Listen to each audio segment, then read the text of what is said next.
الحمد لله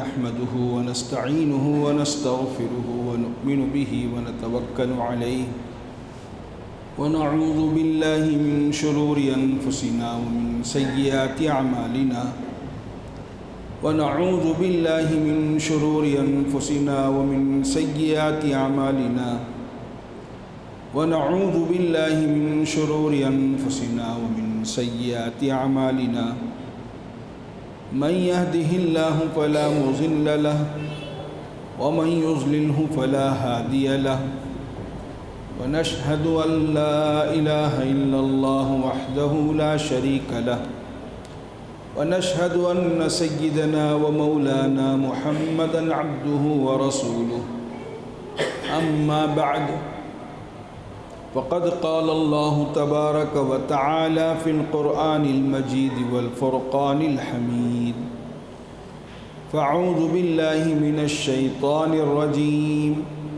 بسم الله الرحمن الرحيم هو الذي أرسل رسوله بالهدى ودين الحق ليظهره على الدين كله ولو كره المشركون وقال النبي صلى الله عليه وسلم يا أبا سفيان جئتكم بكرامة الدنيا والآخرة وقال النبي صلى الله عليه وسلم الدين النصيحة أو كما قال عليه الصلاة والتسليم صدق الله العظيم وصدق رسوله النبي الكريم وصدق على الشاهدين والشاكرين والحمد لله رب العالمين۔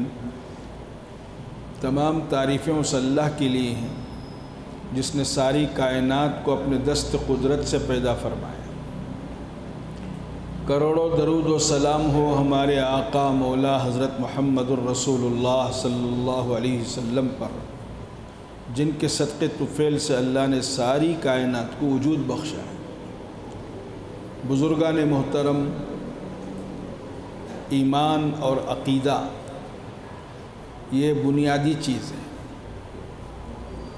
اس کے بغیر اس کا دین کامل نہیں ہے۔ جیسے نیت کے بغیر عمل معتبر نہیں ہے، اگر نیت اچھی نہیں ہے تو عمل بھی اچھا نہیں ہے، اگر نیت صحیح نہیں ہے تو اس کا عمل کامل نہیں ہے۔ اسی طرح عقیدہ، اللہ پر ایمان، یہ بہت بنیادی بات ہے۔ اس میں ذرا برابر بھی اگر کمی پیشی ہو گئی تو یہ چیز اللہ کو پسند نہیں۔ پورے قرآن کو اللہ نے توحید سے بھر دیا ہے۔ قرآن مجید کی جو پہلی آیت ہے الحمدللہ رب العالمین، تمام تعریفیں اس اللہ کے لیے ہیں جو تمام جہانوں کا رب ہے، یہ پہلی آیت ہے سورہ فاتحہ کی اور پورے قرآن مجید کی۔ اور قرآن کی جو آخری آیت ہے، آخری صورت ہے، وہاں بھی رب کا تذکرہ کیا ہے، قل اعوذ برب الناس۔ پہلے جملے میں بھی رب ہے اور آخر میں بھی رب ہے، یعنی اللہ کے علاوہ، اللہ کے سوا کوئی چیز کسی کے ہاتھ میں نہیں ہے۔ یہ ہمارا ایمان ہے، یہ ہمارا عقیدہ ہے، اور اسی کو ایمان والا کہتے ہیں، اسی کو مومن کہتے ہیں۔ یہ بہت بنیادی بات ہے۔ جیسا کہ میں نے گزشتہ جمعہ میں کہا کہ ہمارے نبی ہر قدم پر، ہر موقع پر امت کو ایمان کی تعلیم دیتے تھے۔ کھانا کھا رہے ہیں تو اللہ کو یاد کرو، سفر میں جا رہے ہیں تو اللہ کو یاد کرو، اللہ پر نظر رکھو، تجارت کر رہے ہیں اللہ کو یاد کرو۔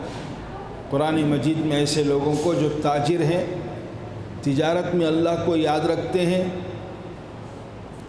ایسے لوگوں کو قرآن نے مرد کہا ہے۔ یہ مرد ہیں جو دکان میں، غفلت والے ماحول میں، بازار میں ان کے دلوں میں ایمان ہے، وہ اللہ کو یاد رکھے ہوئے یہ مرد ہیں۔ رجال اللہ تلہیہم تجارت ولا بیع عن ذکر اللہ۔ تو کوئی موقع زندگی کا ایسا نہیں ہونا چاہیے کہ جہاں ہم اللہ کو بھول جائیں۔ ہاں ایک جگہ ایسی ہے کہ وہاں اللہ کو یاد نہیں کر سکتے، اللہ کا نام نہیں لے سکتے۔ وہ جگہ جب آدمی اپنی قضائے حاجت کے لیے جائے، استنجا کے لیے، پیشاب پاخانے کے لیے جائے، تو اس موقع پر اللہ کو یاد نہیں کر سکتے، لیکن اللہ کی یاد اور اللہ کی ذات پر ایمان، ہر وقت اللہ کو یاد رکھنا، یہ اتنا اہم تھا کہ بیت الخلاء سے آدمی باہر نکلتے ہی ہمارے نبی نے ایک دعا بتائی، غفرانک، اللہ مجھے معاف فرمائے۔ یہ جملہ ہے غفرانک۔ بھائی نماز بعد میں پڑھو، بیٹھو۔ یہ مسئلہ لوگوں کو معلوم نہیں، بہت سارے لوگوں کو نماز ایک بہت اونچا عمل ہے، لیکن نماز پڑھتے وقت اگر کوئی آدمی زور سے قرآن پڑھ رہا ہے تو منع ہے۔ نماز کے مقابلے میں اگر کوئی بلند آواز سے قرآن پڑھ رہا ہے تو قرآن پڑھنے والے کو حکم ہے آہستہ پڑھو، اس لیے کہ نماز پڑھ رہا ہے۔ دنیا کی بات نہیں کر سکتے، دین کی بات نہیں کر سکتے۔ یاد رکھیے بات، جب مجلس شروع ہو جاتی ہے تو کوئی سنت کی نیت نہ باندھے۔ اگر آپ کو اتنا ہی شوق ہے، اتنا ہی آپ کے پاس اس کا فکر ہے، جلدی آ جائے، آ کر سنت پڑھیں، لمبی نمازیں پڑھیں، صلاۃ التسبیح کی نماز پڑھیں، نہیں تو پھر نماز کے بعد عمل کے بعد پڑھیں، کوئی حرج نہیں ہے۔ لیکن دوران بیان، دوران گفتگو نماز نہیں پڑھنا چاہیے۔ اور نماز یا تو اس مسئلے کو معلوم ہے تو انہیں پڑھنے والا گنہگار ہو جائے گا، نہیں تو پھر بیان کرنے والا گنہگار ہو جائے گا، قرآن پڑھنے والا گنہگار ہو جائے گا۔ یہ مسئلہ یاد رکھیں، جب مجلس شروع ہو جائے تو کوئی نماز کی نیت نہ مانے، بیٹھ جائیں، دین کی بات سنیں، پھر اس کے بعد آپ کے پاس وقت ہوگا تو آپ حضرات نماز پڑھیں، یا تو جلدی آ جائیں، 10-15 منٹ پہلے آ جائیں، لمبی نماز پڑھیں، صلاۃ التسبیح پڑھیں، دعا کریں، ذکر کریں۔ اذان ہوتی ہے بہت پہلے تو آ جانا چاہیے۔ خیر، میں یہ عرض کر رہا تھا ایمان سے متعلق، چونکہ ایمان کا ایسا مسئلہ ہے کہ ہمارے آقا حضور اکرم صلی اللہ علیہ وسلم نے ہر موقع پر، جب آدمی بیت الخلاء سے واپس آیا تو ہمارے نبی نے کہا غفرانک پڑھو، غفرانک، اللہ مجھے معاف فرمائے۔ ارے کیا ہو گیا بھائی، کون سا گناہ ہو گیا؟ آپ اپنی حاجت کے لیے گئے تھے، پیشاب کرنے کے لیے گئے تھے، بیت الخلاء کے لیے گئے تھے، وہاں کون سا گناہ ہو گیا؟ وہاں کون سی گندی بات ہو گئی؟ لیکن ہمارے نبی یہ تعلیم دے رہے ہیں غفرانک پڑھو، اللہ معاف فرمائے۔ کیا بات ہے؟ جو وقت تمہارا وہاں لگ رہا تھا 5 منٹ، 10 منٹ، 15 منٹ، آدھا گھنٹہ، جو ٹوائلٹ میں تمہارا وقت لگ رہا تھا، جہاں تم اللہ کو یاد نہیں کر سکتے تھے، اللہ کا نام نہیں لے سکتے تھے، وہ آدھا گھنٹہ جو غفلت میں گزرا ہے اس پر اللہ سے معافی مانگو۔ وہ آدھا گھنٹہ جو تمہارا اللہ کے نام کے بغیر گزرا ہے، باہر نکلتے ہی، قدم رکھتے ہی یہ دعا ہے، اللہ سے معافی مانگو، اللہ مجھے معاف فرمائے کہ مجھ سے غلطی ہو گئی، تیرا نام نہیں لے سکا، تجھے یاد نہیں کر سکا، یہ بات۔ تو یہ بہت عام چیز ہے، ایمان کا، اپنے ایمان کو بچانا، اپنے ایمان کو باقی رکھنا۔ ایمان 3 چیزوں کا نام علماء نے لکھا ہے حدیث کی روشنی میں۔ حدیث میں فرمایا الایمان اقرار باللسان وتصدیق بالجنان وعمل بالارکان۔ 3 چیزوں سے ایمان مکمل ہوتا ہے۔ پہلی بات فرمایا اقرار باللسان، زبان سے اقرار کرو اللہ ایک ہے، وہ وحدہ لا شریک لہ ہے، سب اسی کے ہاتھ میں ہے، زبان سے بھی بولتے رہو، اپنی زبان کی گفتگو میں بھی اللہ کو ایک سمجھو، اور سب کچھ اسی کے ہاتھ میں ہے، نفع، نقصان، عزت، ذلت، موت، حیات، بیماری، شفا، سب اسی کے ہاتھ میں۔ زبان سے بولتے رہو، کفریہ باتیں مت کہو، ان سے ہوتا ہے، ان سے ہوتا ہے، یہ جملے بھی مت کہو۔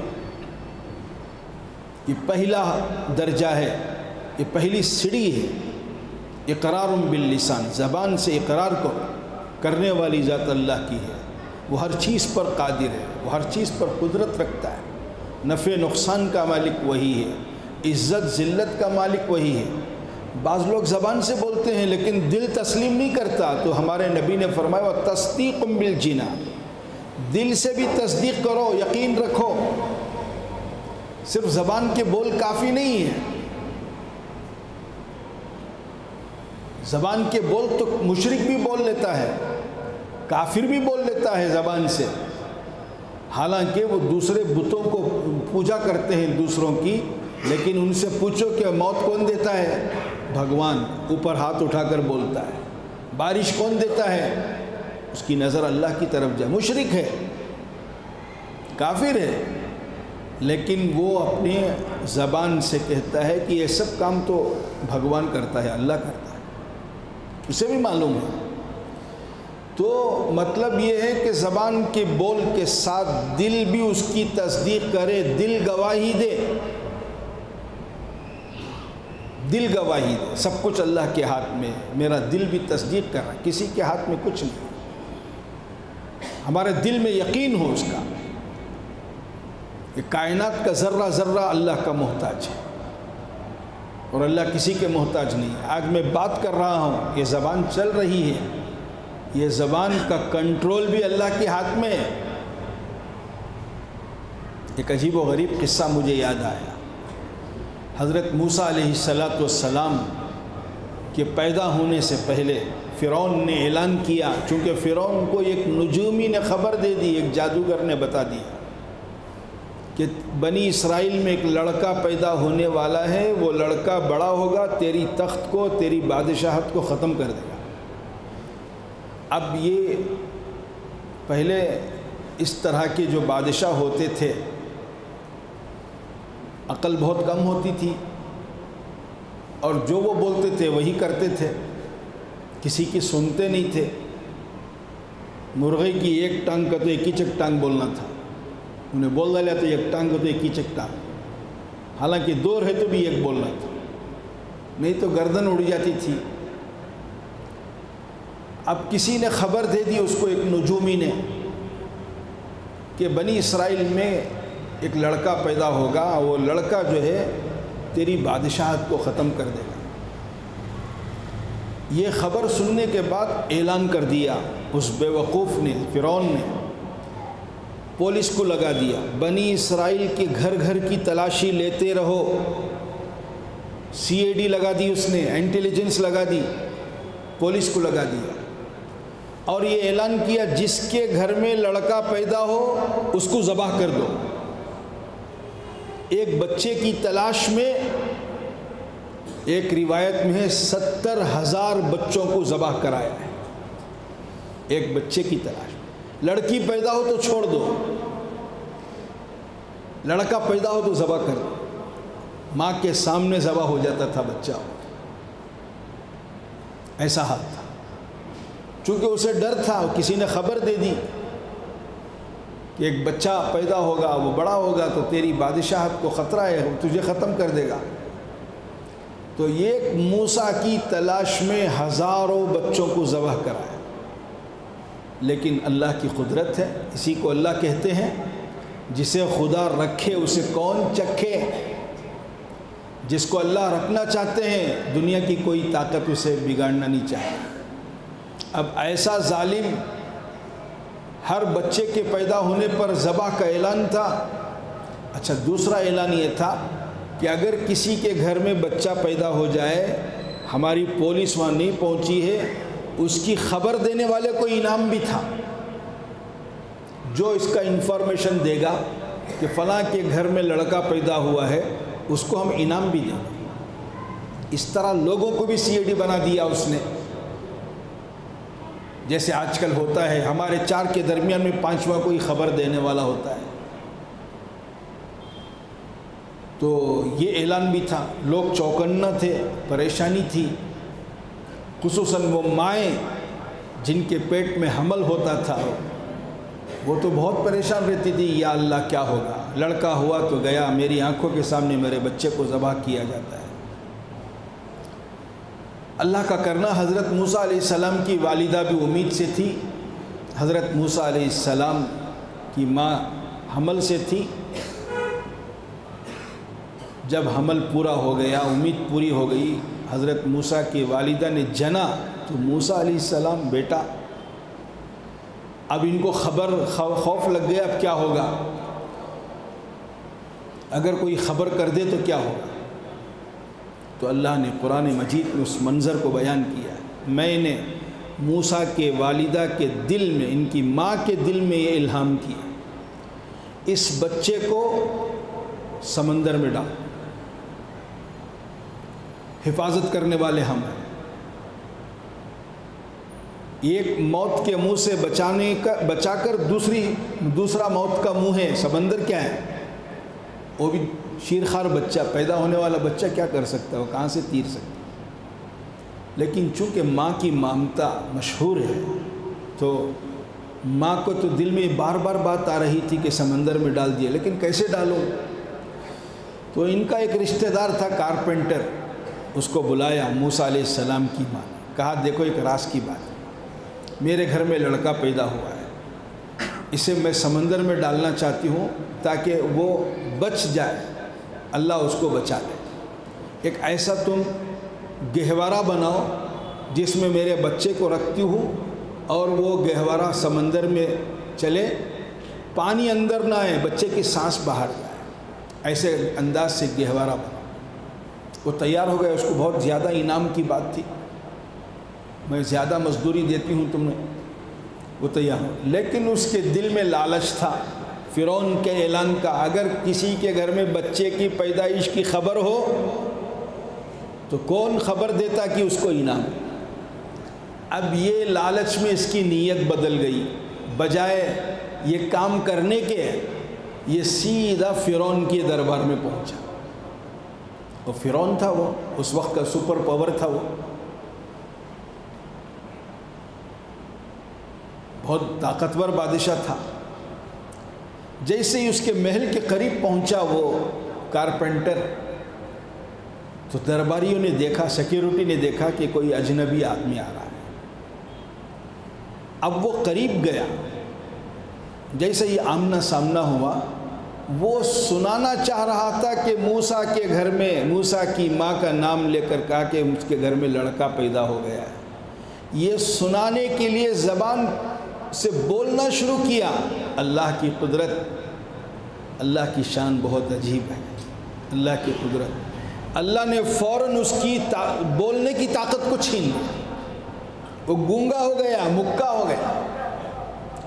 اب وہ کوشش کر رہا ہے ہاتھ سے، اشارے سے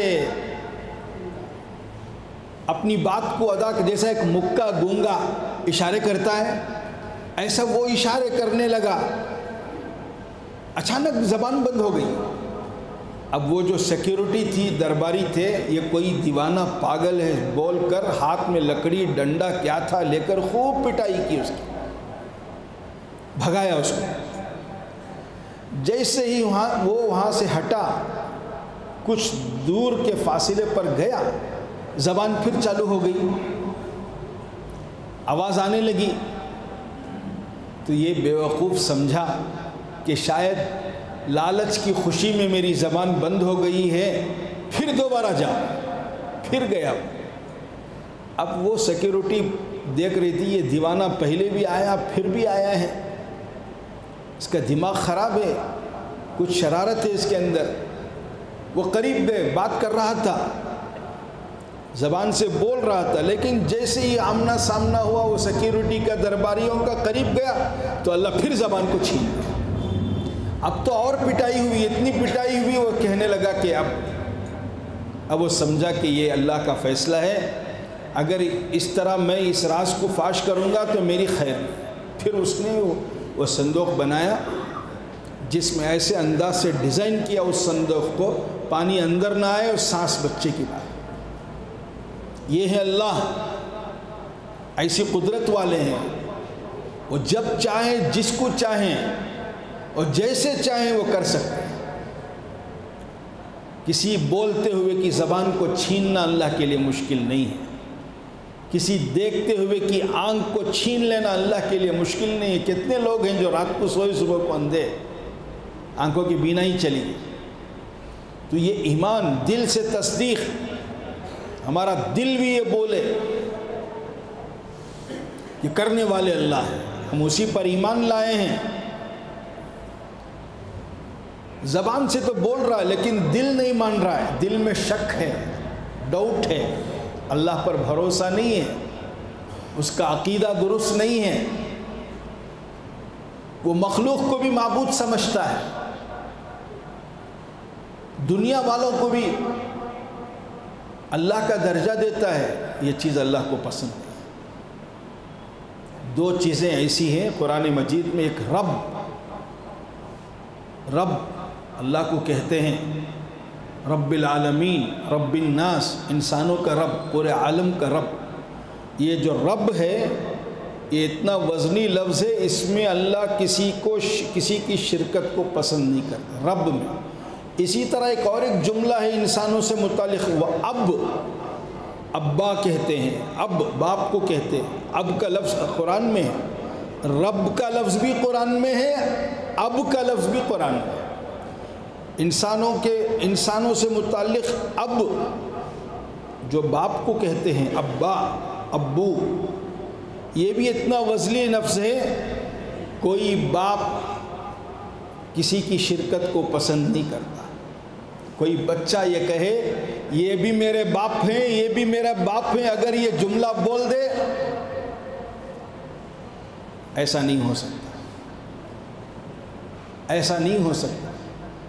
جیسا ایک انسان اپنے کو باپ سمجھتے ہوئے اپنی اولاد کے ساتھ کسی دوسرے کی شرکت کو پسند نہیں کرتا، اسی طرح ایک تیسری بات ہے، کوئی شوہر بیوی، جو بیوی کا شوہر ہوتا ہے، کوئی بیوی یہ کہتی انہوں بھی میرے شوہر ہیں، انہوں بھی میرے شوہر ہیں، تو اس مرد کی غیرت گوارا نہیں کرتی،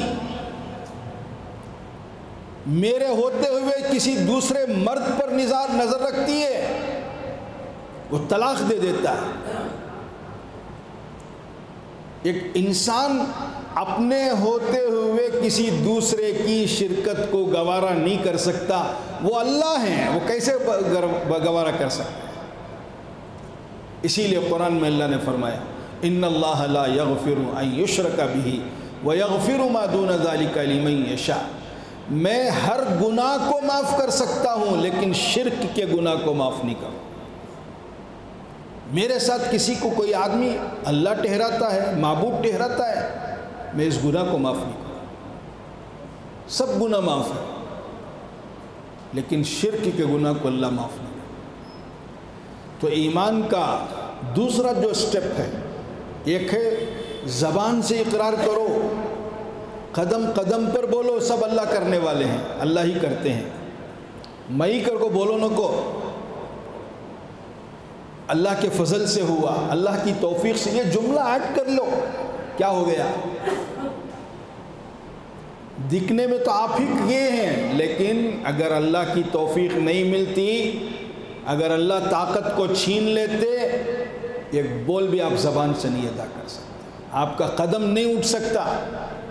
کچھ سال پہلے ہمارے جاننے والوں میں ایک دوست فلائٹ میں بیٹھے تھے، اٹھ نہیں سکے، جب فلائٹ لینڈ ہو گئی، بنگلور آئی، دلی سے بنگلور آئی، اس میں ہمارے ایک دوست تھے، سب اتر رہے ہیں پیسنجر لیکن اٹھا نہیں جا رہا، اٹھنے کی کوشش کر رہا، نہیں اٹھ رہا ہے، 3 گھنٹے پہلے بیٹھا تھا، اچھا صحیح سالم، اب اٹھ نہیں سک رہا ہے۔ پھر فلائٹ کا سٹاف سامنے آیا، ان کو اٹھانے کی کوشش کیا، پھر ویل چیئر منگائے، 4-5 آدمی پکڑ کر اٹھا کر لے گئے، پھر ویل چیئر میں لے جا کر ایئرپورٹ کے باہر کسے دکھانا، ان کے رشتہ دار تھے، ڈاکٹر کے پاس لے گئے، تو معلوم ہوا صرف 3 گھنٹے کا یہ عرصہ تھا، 3 گھنٹے میں ان کو فالج لقوہ مار دیا، جس کی وجہ سے وہ اٹھ نہیں سکتے تھے، چل نہیں سکتے تھے۔ یہ اللہ ہیں۔ ناز نہیں کرنا چاہیے اپنی طاقت پر، اپنے مال پر، اپنی جوانی پر، اپنے پیسوں پر، اپنے کمالات پر، ارے آپ کو یہ کمال جو ملا ہے، ایک بہت بڑا آرکیٹیکٹ ہے، وہ بہت اچھا ڈیزائن کرتا ہے، یہ کس نے دیا ہے؟ ذرا اسکرو لوز ہوگا تو معلوم ہوتا یہ آرکیٹیکٹ تھا کہ کون تھا، یہ کس نے دیا ہے؟ وہ تصدیق بالجنان، دل کی گہرائیوں سے اللہ کی ربوبیت کی گواہی دو، تسلیم کرو یہ اللہ ہے، اور سب کچھ اللہ ہی کے ہاتھ میں، کسی کے ہاتھ میں۔ اگر شک ہے تو پھر خطرے کی بات ہے۔ ایک بزرگ کا انتقال ہو گیا، بہت مشہور تھے توحید میں، ہر وقت اللہ کی بات کرتے تھے، توحید پر بہت مشہور تھے۔ انتقال کے بعد اللہ کے دربار میں پیشی ہوئی تو اللہ نے پوچھا، اے میرے بندے تو میرے لیے کیا لایا ہے؟ تو حضرت نے جواب دیا، اللہ تعالیٰ میں نے آپ کے لیے توحید کو لایا ہوں، میری پوری زندگی آپ پر بھروسہ تھا، آپ پر یقین تھا، پوری زندگی میں توحید کو لایا ہوں۔ جیسا لوگ نماز لے جاتے ہیں، حج پیش کرتے ہیں اللہ کے دربار میں، کون سا اچھا عمل ہے وہ پیش کرتے ہیں، تو حضرت نے کہا میں توحید لایا۔ اللہ اکبر۔ اللہ نے پوچھا، وہ رات یاد کر، فلاں دن کی فلاں رات کو یاد کر، تو نے کیا کہا تھا؟ ابھی پریشان ہو گئے، پکڑے گئے۔ اللہ نے پوچھ لیا ان کو، کیا کہا تھا؟ یاد کر۔ اب سوچنے لگے کیا ہو گئی بات، تو اللہ نے پھر یاد دلاتے ہوئے کہا، تو نے فلاں رات کو دودھ پیا تھا، دودھ پی کر سویا تھا، اور تجھے پیٹ میں درد ہوا تو تو نے کہا کہ یہ دودھ کی وجہ سے پیٹ میں درد ہوا۔ تو توحید کہاں لایا ہے تو؟ دودھ کی وجہ سے پیٹ میں درد نہیں ہوا، یہ درد، یہ بیماری، یہ شفا، یہ صحت ہم دیتے ہیں، یہ ہم دیتے ہیں۔ حضرت موسیٰ علیہ السلام کو ایک مرتبہ پیٹ میں درد ہوا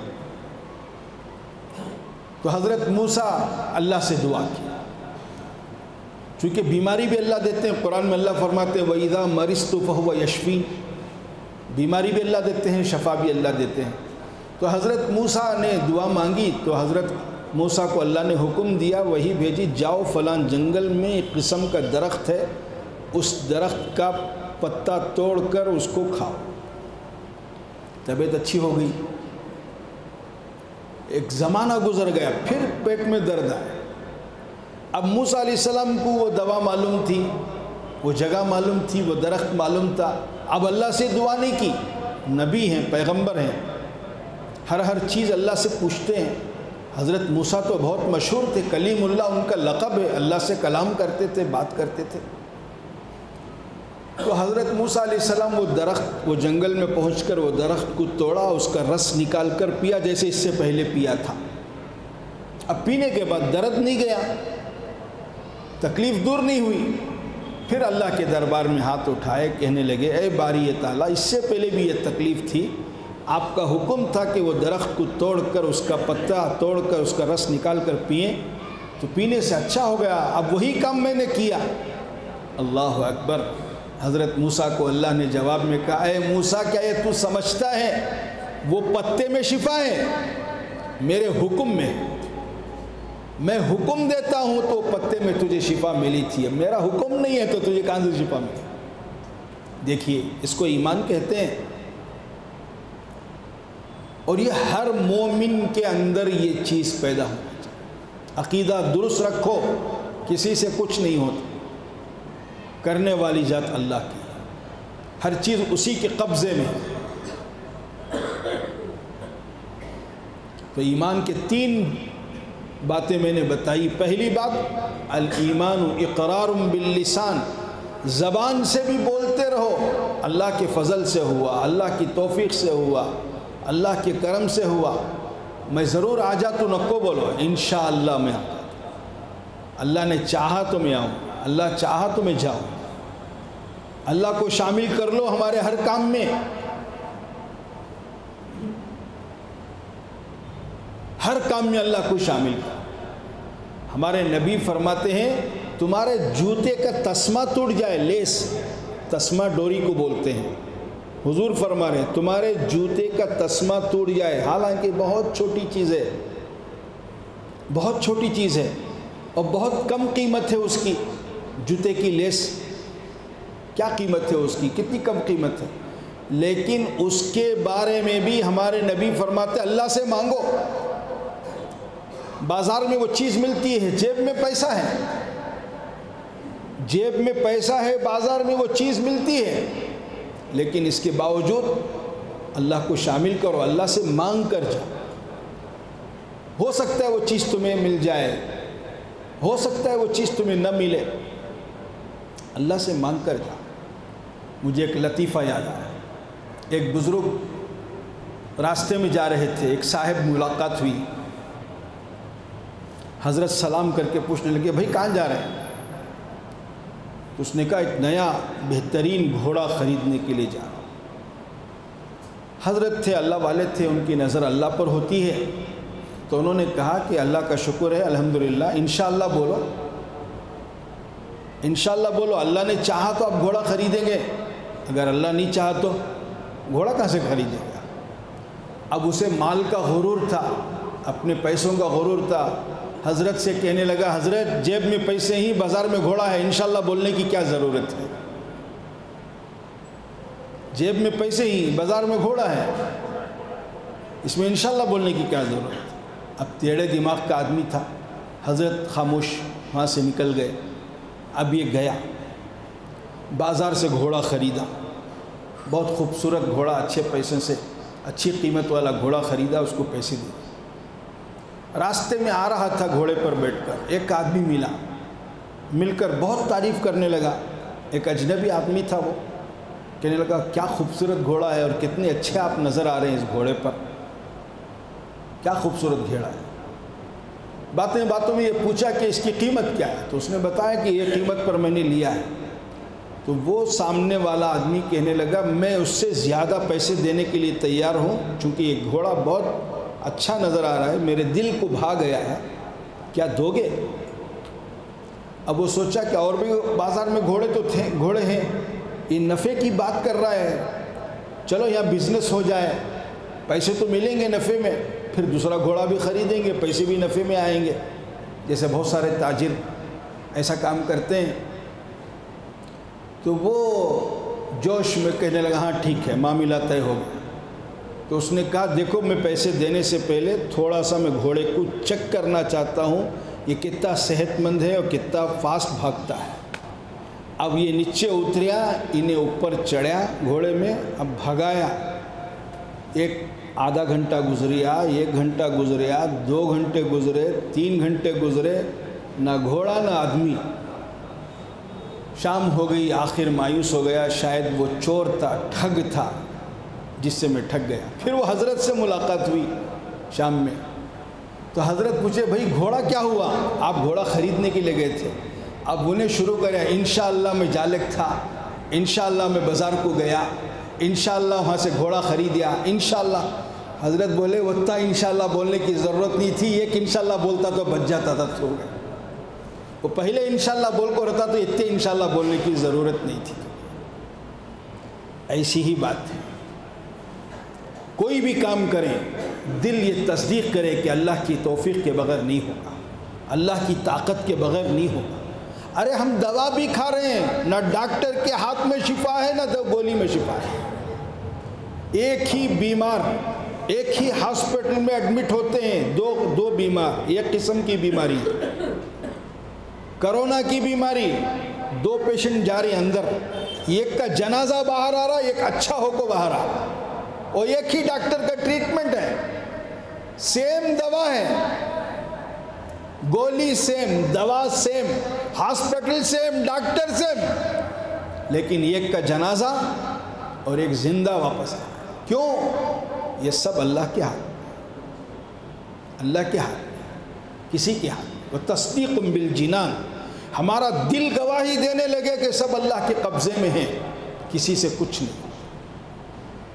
اور تیسری بات ایمان کی جو تکمیل ہوتا ہے، مکمل ہوتا ہے، وعمل بالارکان، زبان کے بول بھی اللہ کے ہو، دل کی تصدیق بھی اللہ کے لیے ہو، اور اس کے جسم سے نکلنے والے اعمال بھی ایسے ہوں جس سے معلوم ہونے لگے یہ مومن ہے۔ وَعَمَلٌ بِالْأَرْكَانِ، اس کے ہاتھ و پیر، اس کی آنکھ و زبان، اس کے جسم کے اعضاء سے ایسا عمل کا صدور ہو جس سے معلوم ہو کہ یہ مسلمان ہے، یہ مومن ہے، اس کا نام ایمان ہے۔ اگر ایسا ایمان ہمارے ساتھ ہے تو پھر یہ مومن ہے۔ اس کو قرآن مومن کہتا ہے۔ مسلم اور مومن میں فرق ہے۔ مسلم اس کو کہتے ہیں جو اسلام میں داخل ہوا، ابھی مومن نہیں ہوا۔ مومن اس وقت ہے جب وہ اس کا اسلام اندر داخل ہو جائے، اس کے دل میں اتر جائے، اور دل میں اترے گا تو پھر عمل سے بھی ظاہر ہوگا، زبان سے بھی ظاہر ہوگا۔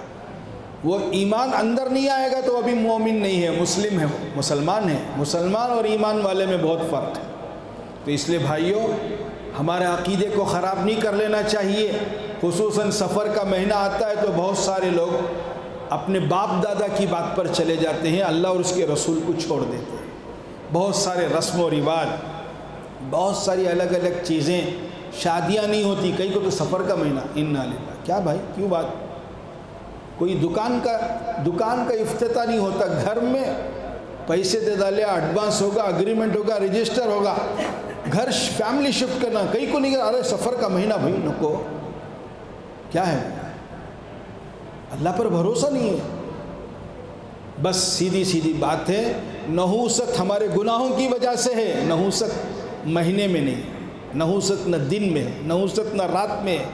اگر ہم نے فجر کی نماز چھوڑی ہے، وہ دن جمعہ کا دن بھی ہے، لیکن اس فجر کی نماز چھوڑنے والے کے لیے وہ نحوست کرے، کیونکہ اللہ کا حکم توڑا ہے۔ تو گناہوں کی وجہ سے نحوست ہے، بدعمالیوں سے نحوست ہے، اچھے کام سے نحوست نہیں۔ برکت ہمیشہ برکت والے اعمال سے آتی ہے، نحوست ہمیشہ گناہوں کی وجہ سے آتی ہے۔ اللہ تعالی ہم سب کو کہنے سننے سے زیادہ عمل کی توفیق عطا فرمائے۔ وآخر الدعوان الحمدللہ۔